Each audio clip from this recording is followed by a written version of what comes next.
की चुनाव चालीसा पर।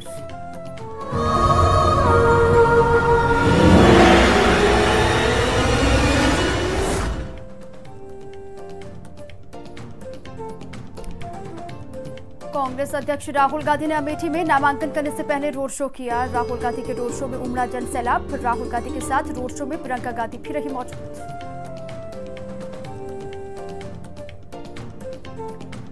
राहुल गांधी के नामांकन के लिए सोनिया गांधी भी अमेठी में डीएम ऑफिस पहुंची। सोनिया गांधी राहुल के नामांकन के वक्त साथ रही। राहुल गांधी के नामांकन के समय पूरा गांधी परिवार एक साथ मौजूद रहा। प्रियंका, राहुल, रॉबर्ट वाड्रा, मां सोनिया गांधी राहुल के नामांकन के समय मौजूद रहे। अमेठी में नामांकन करने के बाद राहुल गांधी ने सुप्रीम कोर्ट के राफेल डील पर आए आदेश के आधार पर पीएम मोदी और अनिल अंबानी पर निशाना साधते हुए कहा, मैं हर रोज चैलेंज कर रहा हूं, मैं फिर से चैलेंज करता हूं। सुप्रीम कोर्ट ने आपके बारे में कहा है कि आपने भ्रष्टाचार किया है। आइए देश के सामने आप मुझसे बहस करिए। मैं हर रोज चैलेंज कर रहा हूं और मैं फिर से चैलेंज करता हूं। नरेंद्र मोदी जी, सुप्रीम कोर्ट ने आपके बारे में कहा है कि आपने भ्रष्टाचार किया है। आपने अनिल अंबानी को 30,000 करोड़ रुपए दिए। आइए मेरे सामने आइए, मिलकर हम भ्रष्टाचार पे देश के सामने डिस्कशन। राहुल गांधी ने पीएम मोदी को चैलेंज करते हुए, पीएम मुझसे 15 मिनट बात कर लें, देश राफेल के बारे में जानना चाहता है कहा। भ्रष्टाचार के बारे में जानना चाहता है देश, नोटबंदी के बारे में जानना चाहता है, अमित शाह के बेटे के बारे में देश जानना चाहता है। आइए आप जहां कहेंगे मैं आपसे डिबेट करने के लिए बिल्कुल तैयार हूं। प्यार से डिबेट करते हैं।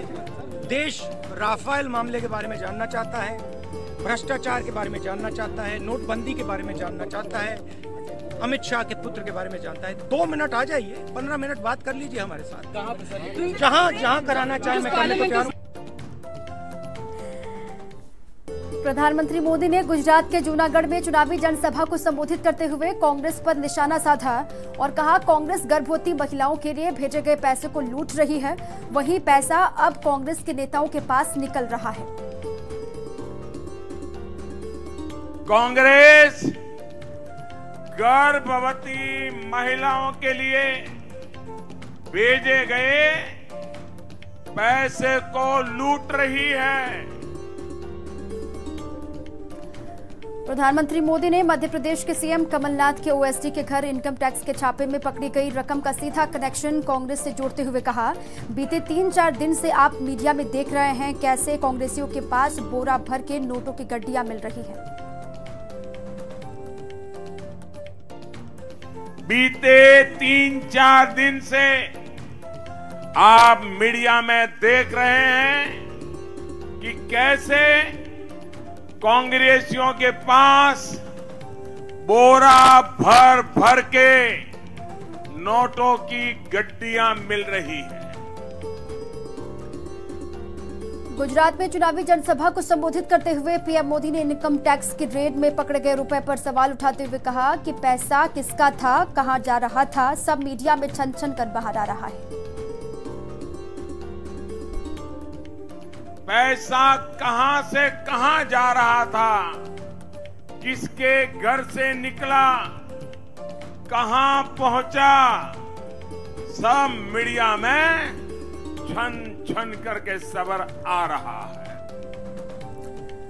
जूनागढ़ में पीएम मोदी ने कांग्रेस पर जमकर निशाना साधा। कहा, कांग्रेस गरीब बच्चों के मुंह से निवाला छीन करके उनको मिलने वाले आहार को छीनकर अपने नेताओं का पेट भर रही है।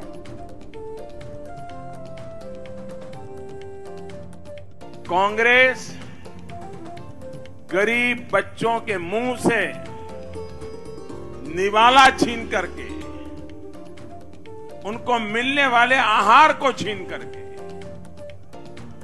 अपने नेताओं का पेट भर रही है। पीएम मोदी ने कांग्रेस पर हमला बोलते हुए कहा, कांग्रेस को परेशानी है कि हमने सरदार साहिब को गिराकर मोरारजी देसाई को गिरा दिया और इस चाय वाले ने 5 साल निकाले।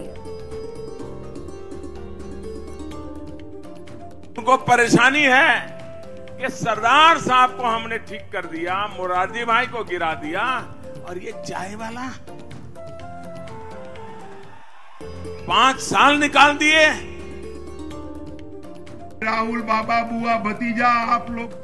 कासगंज में चुनावी जनसभा को संबोधित करते हुए बीजेपी अध्यक्ष अमित शाह ने विपक्ष पर निशाना साधते हुए कहा कि यूपी में बुआ भतीजा और राहुल बाबा आतंकवादियों से आप लोग चाहे जितना इलू इलू कर लें, हमें कोई दिक्कत नहीं है। ये नरेंद्र मोदी सरकार है, पाकिस्तान से गोली आएगी तो यहाँ से गोला जाएगा। राहुल बाबा बुआ भतीजा आप लोग करो इलू इलू, आतंकवादियों से हमें कोई दिक्कत नहीं है। ये नरेंद्र मोदी सरकार है, पाकिस्तान की ओर से गोली आएगी, यहाँ से गोला जाएगा, गोला जाएगा।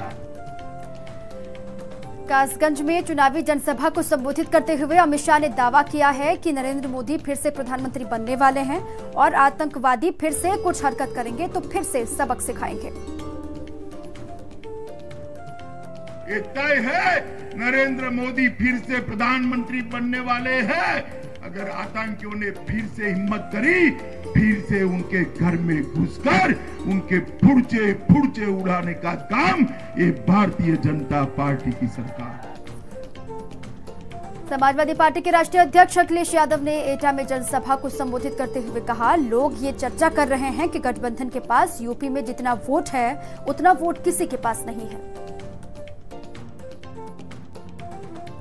लोग ये चर्चा करते हैं ये गठबंधन पे जितना वोट है वो वोट किसी के पास नहीं है। बताओ जितना गठबंधन के पास वोट है कितना किसी के पास वोट है तो बताओ।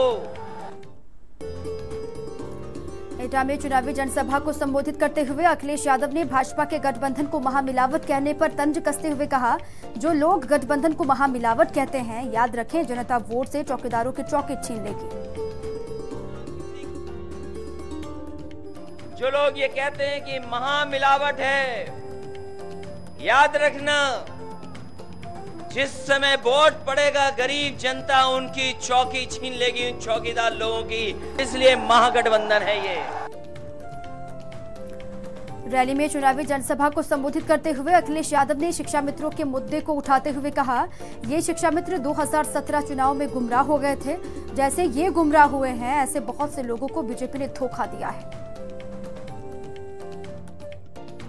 ये शिक्षा मित्र गुमराह हो गए थे, जैसे ये गुमराह हुए थे वैसे बहुत सारे लोगों को धोखा दिया था भारतीय जनता पार्टी ने। चुनावी जनसभा में अखिलेश यादव ने बीजेपी पर निशाना साधते हुए कहा, आज कोई चौकीदार नहीं बनना चाहता है, सब सरकारी नौकरी करना चाहते हैं।